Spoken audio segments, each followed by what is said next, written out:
மக்களே, welcome to Ramya same as YouTube channel. இன்றைக்கி நம்ம கூட பேசுகிறதுக்காண்டி ஒரு சிறப்பு விருந்தினர் வந்திருக்காங்க. இவங்க டாக்டர் அனிருத் ராஜ்குமார் சார். இவங்க பார்த்தோன்னா advanced laparoscopic and robotics and obesity சர்ஜனுங்க. சாரோட குவாலிஃபிகேஷன் பார்த்தாலே நம்மளுக்குலாம் ரொம்ப க்யூரியஸாக இருக்குல்ல. வாங்க சார்கிட்ட நிறைய விஷயங்கள் கேட்டு தெரிஞ்சுக்கலாம். Welcome to the show sir. வணக்கம். வணக்கம் சார். உங்கள் குவாலிஃபிகேஷன் பார்த்தப்போவே எனக்கு ஒரு விஷயம் டவுட்டாக இருந்துச்சு. ஒபேசிட்டி சர்ஜன்னா என்ன? ஸோ இது ஒரு நல்ல கேள்வி தான். ஒபேசிட்டிங்கிறது ஒரு வியாதிங்கிறதே நிறைய பேரால் ஒத்துக்க முடியாது. இப்போதைக்கு நிறைய பேருக்கு அந்த அவேர்னஸ் இல்லை. இப்போ தான் மெதுவாக அந்த அவேர்னஸும் இன்க்ரீஸ் ஆகிட்டு இருக்கு. இப்போ கூட நீங்கள் ரீசெண்டாக பார்த்தீங்கன்னா நம்ம பிஎம் கூட ஒரு ஸ்பீச் கொடுத்துருக்காரு. ஒரு பெரிய ஆன்டி ஒபேசிட்டி அவேர்னஸ் கேம்பெயின் ஒன்று நடத்திருக்காரு. அது நடத்தி ஒரு 10 செலிபிரிட்டிஸையும் அதுக்கேற்ற மாதிரி ஃபாலோ பண்ண சொல்லியிருக்காரு. ஏன்னா இப்போ தான் நம்ம மக்களுக்கு நம்ம ஊரில் இப்போ தான் இந்த ஒபிசிட்டியோட அல்லது உடல் பருமனோட ஒரு சைடு எஃபெக்ட்ஸு, பின் விளைவுகள், இதனால் எவ்வளோ பாதிப்பு ஏற்படுதுன்னு இப்போ தான் மக்களுக்கு கொஞ்சம் புரிய வருது. வெஸ்டர்ன் கண்ட்ரீஸில் அவங்களோட லைஃப் ஸ்டைல்னாலையும் அவங்களோட ஃபுட் ஹேபிட்ஸ்னாலையும் நம்ம ஊரோட ஆல்மோஸ்ட் ஒரு 40-50 வருஷம் முன்னாடியே இந்த உடல் பருமன் அல்லது ஒபிசிட்டி அண்ட் அதனால் அது கூட சேர்ந்து வர்ற மெட்டபாலிக் டிசீசஸ் அல்லது மெட்டபாலிக் சிண்ட்ரோம்னு சொல்லுவாங்க. ஸோ இந்த ஒபிசிட்டி கூட வர்ற அத்தனை வியாதிகளும் அவங்க ஊரில் ஆல்மோஸ்ட் ஒரு 40-50 வருஷம் முன்னாடியே வர ஆரம்பிச்சிது. பட் இப்போ பார்த்திங்கன்னா நம்ம ஊர்லேயும் இந்த வெஸ்டர்னைசேஷன்னால அவங்க லைஃப் ஸ்டைலையும் அவங்க ஃபுட் ஹேபிட்ஸ் எல்லாம் நம்ம ஃபாலோ பண்ணுறதுனால நம்ம ஊர்லேயும் அந்த வியாதிகள் கொஞ்சம் அதிகமாகவே வர ஆரம்பிச்சிருக்கு. இப்போ இந்த ஒபிசிட்டிங்கிற ஒரு வியாதியை மக்களுக்கு கொஞ்சம் புரிய வருது. இது ஒரு வியாதிங்கிறது இப்போ தான் மக்களுக்கு கொஞ்சம் நல்லா புரிய வருது. அதனால தான் இப்போது அதை பற்றி நிறைய ரிசர்ச் நடக்குது.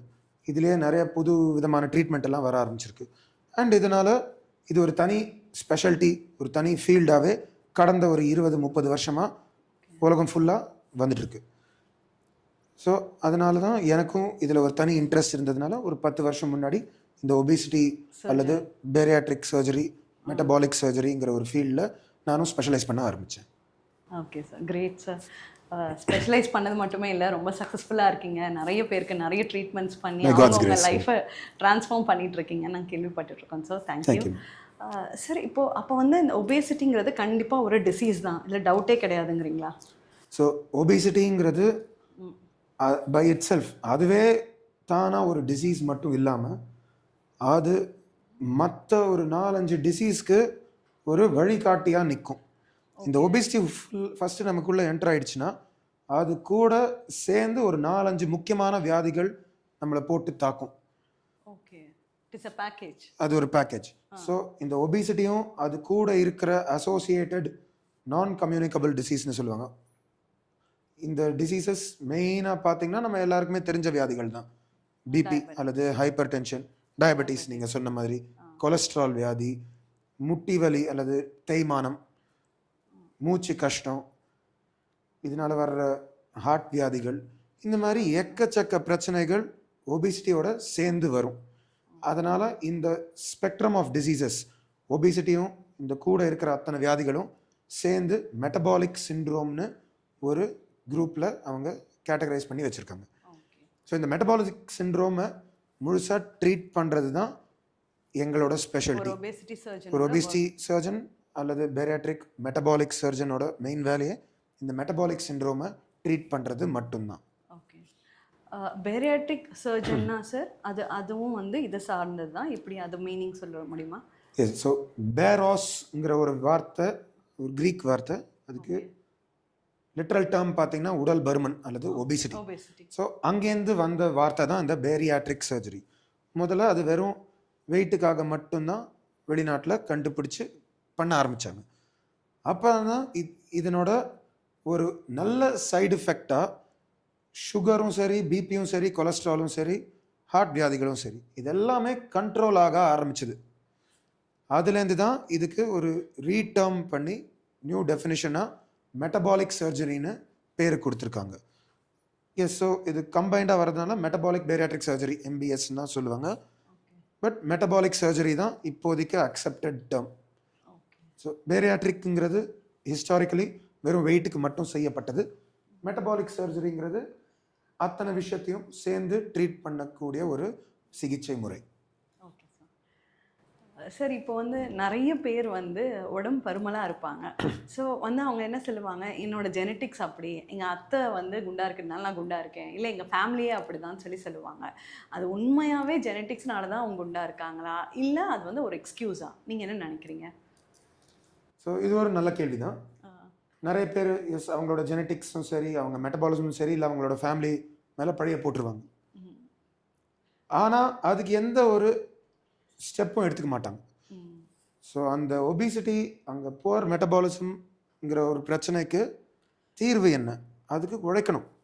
அந்த நடவடிக்கை எடுக்காமல் அப்படியே வெறும் ஜெனட்டிக்ஸ் மேலேயோ ஃபேமிலி மேலேயோ மெட்டபாலிசம் மேலே மட்டும் பழிய போட்டால் அது செட் ஆகாது. அவங்க ஓவரால் அவங்களோட லைஃப் ஸ்டைலுக்கும் சரி, அவங்களோட குவாலிட்டி ஆஃப் லைஃப்க்கும் சரி, அவங்களோட வாழ்க்கைக்கு அது நல்லா இருக்காது. கஷ்டம் தான். அதனால சொன்ன மாதிரி அது வந்து பேக்கேஜ் ஆஃப் டிசீஸ்.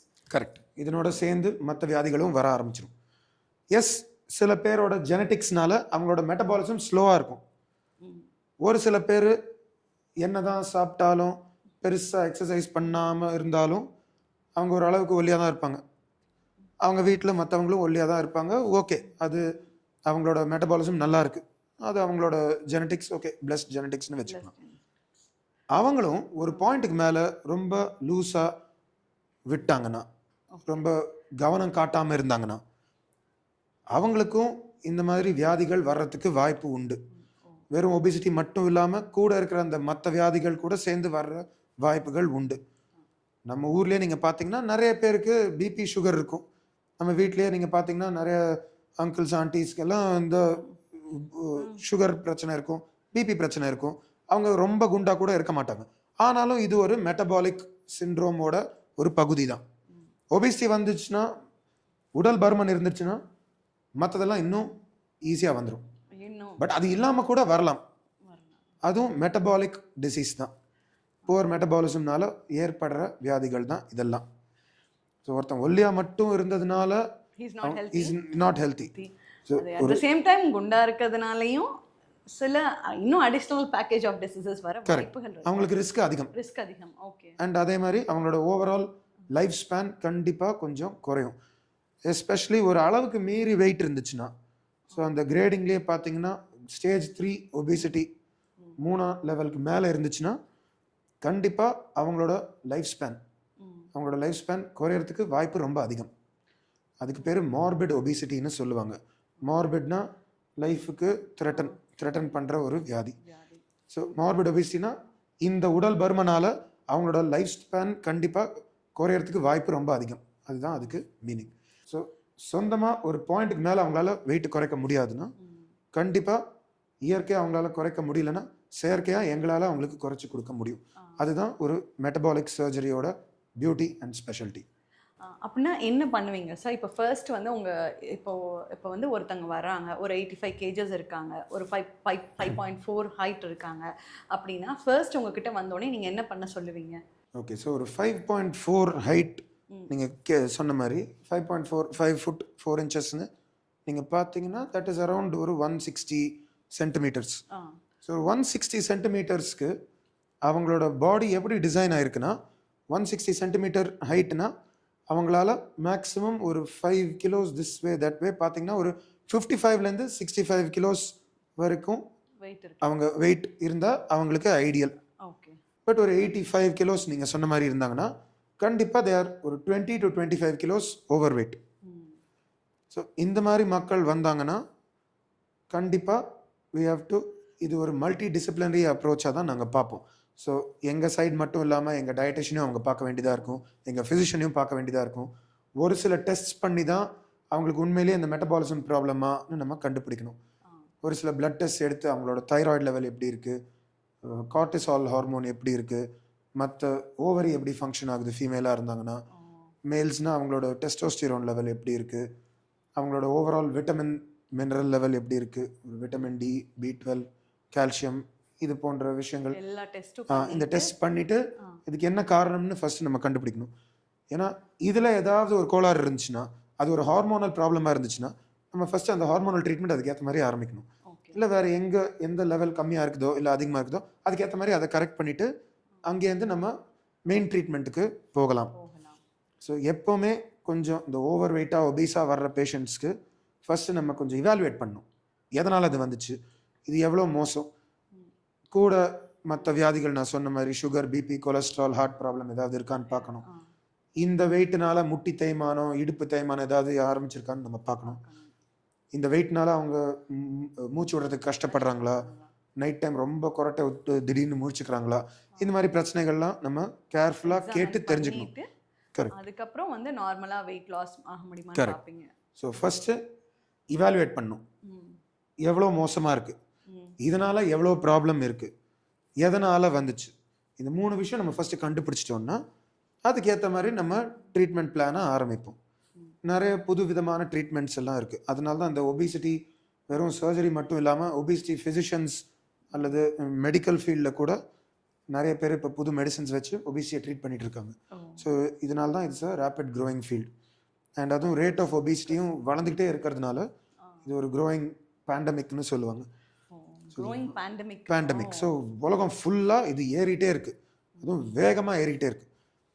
இது ஏறுறதுனால நீங்கள் ஸ்டாட்டிஸ்டிக்ஸ் படி பார்த்தீங்கன்னா கூட 2030க்குள்ளே ஆல்மோஸ்ட் ஒரு 4 மில்லியன் சில்ட்ரன் வில் பி ஒபீஸ்னு அவங்க கொடுத்துருக்காங்க. Which is not very far way. 5 வருஷம் கழிச்சு நீங்கள் பார்த்தீங்கன்னா ஆல்மோஸ்ட் 4லேருந்து ஒரு 5 மில்லியன் சில்ட்ரன் வில் பி ஒபீஸ்னு கொடுத்துருக்காங்க. சில்ட்ரனே. ஸோ இதனால் இது ஒரு க்ரோயிங் பேண்டமிக். அதனால தான் இது ஒரு ரேப்பிட்லி க்ரோயிங் ஃபீல்டு கூட. இதனால தான் நிறைய பேர் இதை பற்றி ரிசர்ச் பண்ணுறாங்க. அதனால தான் நம்ம நாட்டில் கூட இந்த ஆன்டி ஒபிசிட்டி டிரைவ் கொஞ்சம் வேகமாக வளர்ந்துட்டு வருது. ஸோ இதில் நீங்கள் பார்த்தீங்கன்னா என்ன ஏது இந்த 3 விஷயம் நம்ம கண்டுபிடிச்சிடணும். எதனால் வெயிட் இவ்வளோ அதிகமாச்சு, அதனோட பின்விளைவுகள் இதெல்லாம் கண்டுபிடிச்சிட்டு அதுக்கேற்ற மாதிரி எங்களோட ஃபிசிஷியன், எலும்பு doctor, heart doctor, dietitian, lung doctor எல்லாரும் அண்ட் சைக்காலஜிஸ்ட் ஆல்சோ. ஸோ இவங்க எல்லாருமே சேர்ந்து ஹோலிஸ்டிக் ட்ரீட்மெண்ட் கொடுத்தா தான் அந்த அந்த பர்சனுக்கு நல்ல சக்ஸஸ்ஃபுல் ட்ரீட்மெண்ட்டாக இருக்கும். சார், இப்போ ஒபேசிட்டி சர்ஜன்னா சர்ஜரி பண்ணுவீங்க, ஒபேசிட்டிக்காண்டி எந்த மாதிரி சர்ஜரிஸை பண்ணுவீங்க? ஸோ நிறைய பேர் என்ன கேட்பாங்கன்னா, அவங்க நீங்கள் இந்த இடத்துலேருந்து ஃபேட்டு உறிஞ்சி எடுத்துருவீங்களா, வயிறுலேருந்து நீங்கள் எல்லா ஃபேட்டும் உறிஞ்சி எடுத்துருவீங்களான்னு கேட்பாங்க. ஸோ இது ஒரு காமன் மிஸ்கன்செப்ஷன். நிறைய பேருக்கு இது எக்ஸாக்டாக இந்த டிஃப்ரென்ஸ் புரியாது. இது லைப்போசக்ஷன்னு நினச்சிப்பாங்க. லைப்போசக்ஷனுங்கிறது ஒரு இடத்துல ஊசி போட்டு இன்ஜெக்ஷன் கொடுத்து அந்த சில இடத்துலேருந்து மட்டும் லிமிட்டடாக ஃபேட் உறிஞ்சி எடுக்கிறது. இதனால் ஓவரால் வெயிட்டு கம்மி ஆகாது. இது ஒரு காஸ்மெட்டிக் பிளாஸ்டிக் சர்ஜிக்கல் ப்ரொசீஜர் மட்டும்தான். ஒரு சில செலிபிரிட்டிஸ்க்கோ சினிமா ஸ்டார்ஸ்க்கோ கொஞ்சம் ஒரு சில இடத்துல மட்டும் ஃபேட் எடுக்கணும், அவங்க பேர் பாடியாக வராங்க, ஸோ கீழ் வயிறில் கொஞ்சம் ஃபேட் எடுக்கணும், அந்த மாதிரி மக்களுக்கு இந்த லைப்போசக்ஷன் அல்லது ஃபேட் உறிஞ்சி எடுக்கிறது பொருந்தும். பட் ஓவரால் வெயிட் அதிகமாக இருக்கிறதுக்கு இந்த லைப்போசக்ஷன் செட் ஆகாது. அந்த மாதிரி மக்களுக்கு ஓவரால் அவங்க வெயிட் குறைச்சாகணும். அதுக்கு இது ஒரு கேஸ்ட்ரோ இன்டெஸ்டைனல் சர்ஜரி.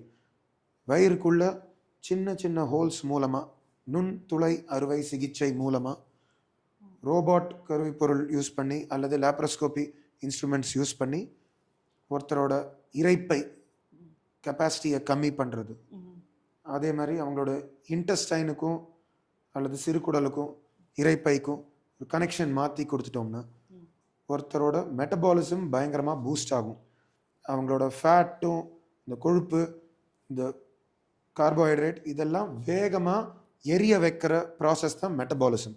அதனோட மெட்டபாலிசம் நம்ம இந்த ஆப்ரேஷன் மூலமாக நம்ம பூஸ்ட் பண்ணி விட்டுருவோம். இதனோட ஒரு நல்ல இஃபெக்டாக கூட சுகர், பிபி, கொலஸ்ட்ராலும் நல்லாவே குறையும். ஸோ இதுதான் மெட்டபாலிக் சர்ஜரின்னு சொல்லுவாங்க. ஸோ இது ஒரு life changing gastro intestinal surgery, வயிறில் பண்ணுற லேப்ரோஸ்கோபிக் சர்ஜரி. இது ஒரு காஸ்மெட்டிக் அல்லது வெறும் அழகுபடுத்துகிற ஆப்ரேஷன் இல்லை. அதனால தான் இந்த பேரியாட்ரிக் சர்ஜரி அல்லது மெட்டபாலிக் சர்ஜரி எல்லா இன்சூரன்ஸ்லேயும் கவர் ஆகும். பிஎம் ஸ்கீம் உட்பட எல்லா இன்சூரன்ஸ்லேயும் இது கவர் ஆகுது. ஏன்னா இது ஒரு life changing, life improving surgery. ஃபேட்க்கும் குண்டா இருக்கிறதுக்கும் மசில் வச்சு ஒரு டோண்டா இருக்கிறதுக்கும் என்ன டிஃப்ரென்ஸ்?